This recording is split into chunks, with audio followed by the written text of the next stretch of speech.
Në kuadër të muajit të Ramazanit, Miftinia e Shkodrës vjen shpërndarjen e ndihmave ushqimore. Këtë herë në bashkëpunim me një shoqat humanitar kuvajtane, u shpërndan rreth 250 pako me ndihmë bazike ushqimore për fëmijët jetim. Përfaqësuesi i Miftinisë Shkodër Ervil Kuqi u shpreh se kategoria e jetimëve janë në prioritet Miftinisë Shkodër edhe jashtë muajit të Ramazanit.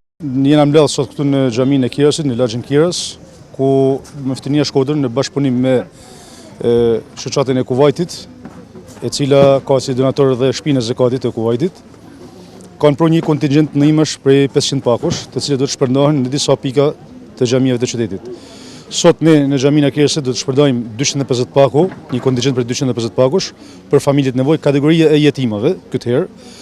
Gjithashtu tek ura Bunës do të shpërndahen edhe atje 100 paku, disa edhe në Malsinë e Madhe kena shpërndarë 50 paku tjera.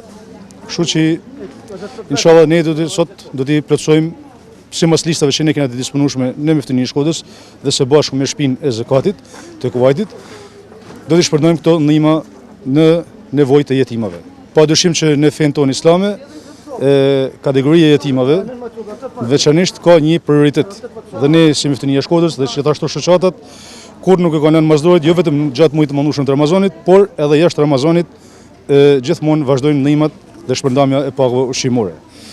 Unë gjej rastin që të falenderoj në emër të Miftinisë së Shkodër të gjithë donatorët, sidomos shoqatën e shpinës së zakatit, e cila ka qenë gjithmonë e pranishme në shpërndamin e ndihmave dhe në ndihmë të njerëzve në nevojë, sidomos në kategorinë e jetimave. Besoj që sadopak ja lehtëson i fije barën sadopak një familje e cila është në nevojë sadopak. Shpërndarja e ndihmeve u organizua pranë xhamisë së Kirasit në qytetin e Shkodrës.